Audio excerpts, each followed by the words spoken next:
अस्सलाम वालेकुम एवरीवन। आज हम क्लास 10th का जो चैप्टर नंबर 12 है एरिया रिलेटेड टू सर्कल्स, उसमें जो एक्सरसाइज 12.3 है उसको क्वेश्चन नंबर 6 करने वाले हैं। ठीक है, तो क्वेश्चन नंबर 6 क्या बोलता है, तो आइए पढ़ लेते हैं हम। यहाँ पे इन ए सर्कुलर टेबल कवर, एक टेबल कवर है सर्कुलर, उसमें हमने एक क्या कहते हैं उसको, इक्विलेटरल ट्रायंगल हमने फिट किया है। मैं आपको ये डायग्राम बना लेता हूँ ताकि आपको समझ आ जाए। ठीक है, question number 6 exercise 12.3 class, simple है, कोई इसमें ये ऐसा वैसा कोई मसला नहीं है। ठीक है, ये मैंने ड्रा कर दी, तो इक्विलेटरल ट्रायंगल हमने फिट कर दिया इसमें।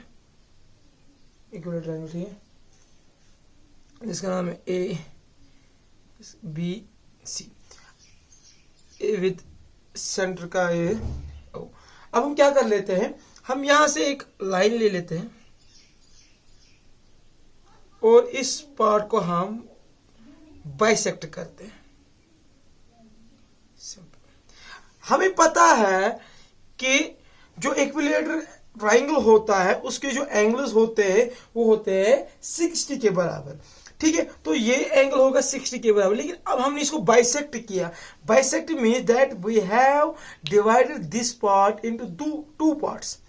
Okay, we have divided this part into two parts. That means जो 60 है उसको दो पार्ट्स में हमने तकसीम किया, वो आ जाएगा 30। तो ये एंगल जो है ये बन जाएगा 30। ठीक है, तो यहां से फॉरवर्ड कर लेते हैं ऐसे इसको, ये है 90, ये है, इसको मैं लिख देता हूं एम। ठीक है, इस पॉइंट को अब हम क्या लेते हैं, ये जो ये शेडेड पोर्शन है इसको पहले शेड कर लेते ताकि आपको समझ आ जाए। इस वाली पोर्शन को, शेडेड पोर्शन को हमने लेना है एरिया, इसका एरिया हमने निकालना है। तो क्वेश्चन क्या कहता है, क्वेश्चन वही से कहता है radius of circle that is 32 centimetre.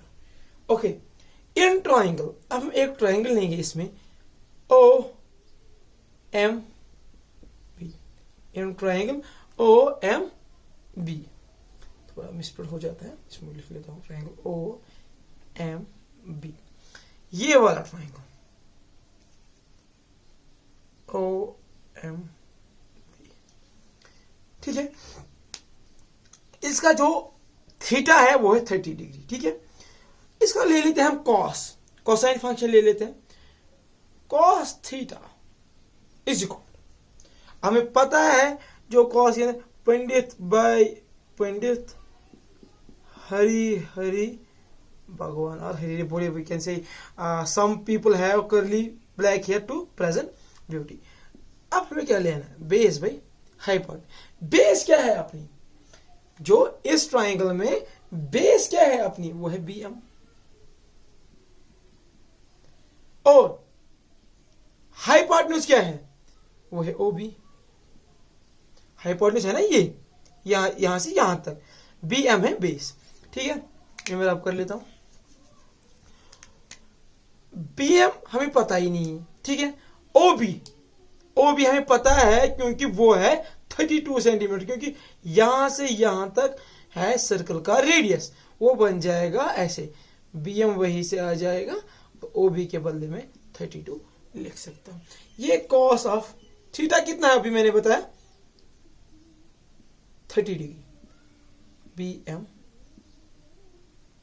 By 32। लेकिन हमें पता है जब हम ट्रिग्नोमेट्री टेबल लेते हैं उसमें cos 30 का वैल्यू होता है √3/2। यहां पे मैं समझाने लगूं तो वीडियो 20 मिनट का बन जाएगा, 30 मिनट का बन जाएगा, तो मैं चाहता हूं कि वीडियो शॉर्ट बने और आपको आसानी से समझ आ जाए। तो आगे जाके जो ट्रिग्नोमेट्री चैप्टर है उसमें हम पढ़ लेंगे कि ये डिग्री, ये वैल्यू कैसे आता है। तो ऐसे बन जाएगा ये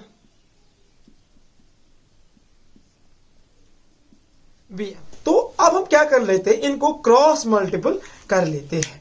क्रॉस मल्टीपल ऐसे कर लेते हैं, देखिए जो ये है इसको यहाँ इस ऐसे हो जाएगा, इसको मैं लिख लेता हूं 32√3 is equal to twice BM।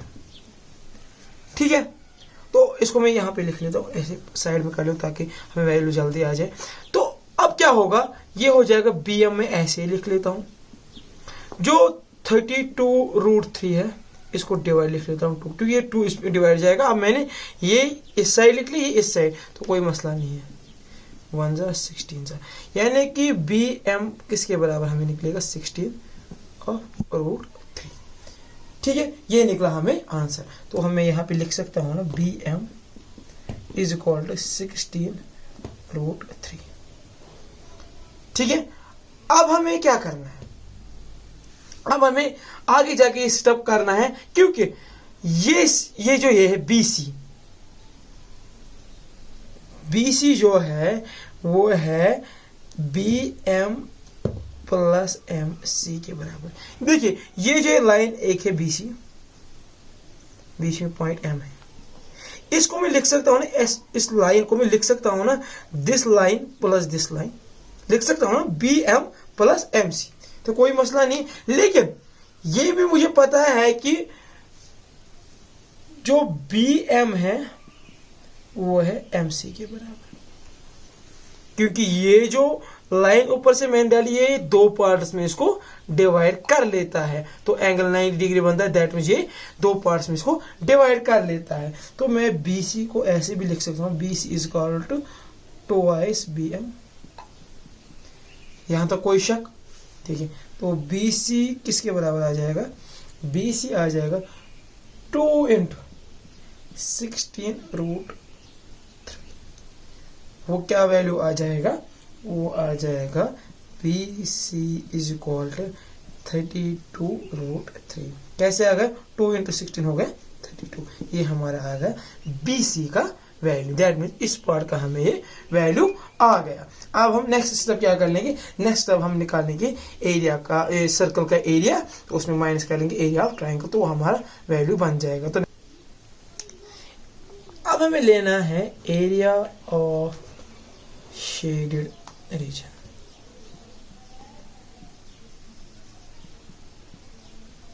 जो शेडेड रीजन का एरिया आएगा वो किसके बराबर आएगा, वो आएगा एरिया ऑफ सर्कल, ये है ना एरिया ऑफ सर्कल, इसका एरिया माइनस करेंगे एरिया ऑफ ट्रायंगल, माइनस कर लेंगे हम एरिया ऑफ इक्विलेटरल ट्रायंगल, क्योंकि जो इक्विलेटरल ट्रायंगल की जो एरिया की फॉर्मूला होती है वो थोड़ी डिफरेंट होती है। ठीक है, तो इसलिए मैंने ये लिख लिया। अब हम क्या कर लेते हैं, इसको लिख, एरिया ऑफ सर्कल किसके बराबर होता है, पाई और square minus area of equilateral triangle जो होता है वो होता है √3/4 इंटू साइड स्क्वायर। ठीक है, ये इक्विलेटरल ट्रायंगल की फॉर्मूला होती है। पाई लिख लेंगे 22/7, रेडियस क्या है, वो है 32 × 32 माइनस √3/4 इंटू जो साइड है, साइड क्या है अभी हमने निकाला, अभी हमारा साइड आ गया 32√3, तो हो जाएगा 32√3 इंटू 32√3। ठीक है, तो इसको हो जाएगा 1 जा, ये हो गया 8। ठीक है, ये बन जाएगा, देखिए √3 और √3 कितना हो गया, ये हो गया ऐसे √3 इंटू √3, ये बन जाएगा √3 का स्क्वायर रूट कैंसिल हो जाएगा 3। तो इन दोनों के बजाय मैं लिख सकता हूँ ना ऐसे, ये मैं ऐसे लाता हूँ पहले, √3 इंटू 8 × 32, 8 × 32 इंटू इन दोनों का 3। ठीक है, ये आ गया यहाँ पे, तो इसको मैं यहाँ पे लिख सकता हूँ ना ऐसे, इसका जो हम वैल्यू निकालेंगे वो आ जाएगा 22528/7। ठीक है, तो क्या कर लेते हैं, इसको थोड़ा और सॉल्व कर लेते हैं। ये बन जाएगा 22528/7 माइनस इनका जब हम निकालेंगे 8 × 32 × 3, वो बन जाएगा 7 6 8 × √3। ये हमारा आंसर आ जाएगा। इसको हम फर्दर भी सॉल्व कर सकते हैं, लेकिन एनसीईआरटी में इतना ही रखा है। ठीक है, ये हमारा जो वैल्यू आ गए यहाँ पे, तो ये हमारा आंसर बन जाएगा इसका। क्योंकि एनसीईआरटी में मैंने पहले ही बोला एनसीईआरटी में इतना ही रखा, तो हम आंसर इतना ही रख सकते हैं। हाँ, अगर फर्दर चाहे इसको करना तो हमें क्या करना है, कोई टेंशन नहीं है। आप √3 है तो घबरा जाओगे, अब हम क्या करें, कैसे करें, तो √3 को हम ऐसे ले सकते हैं 1.73, तो ये बन जाएगा ऐसे 22528 डिवाइड बाई 7 माइनस 768 इंटू 1.73। इसको कैलसी में करके बताना, मुझे कमेंट सेक्शन में बताना क्या आंसर आ रहा है। चलिए, इसी के साथ क्वेश्चन नंबर 6 होता है खत्म। तो चलिए क्वेश्चन नंबर 7 की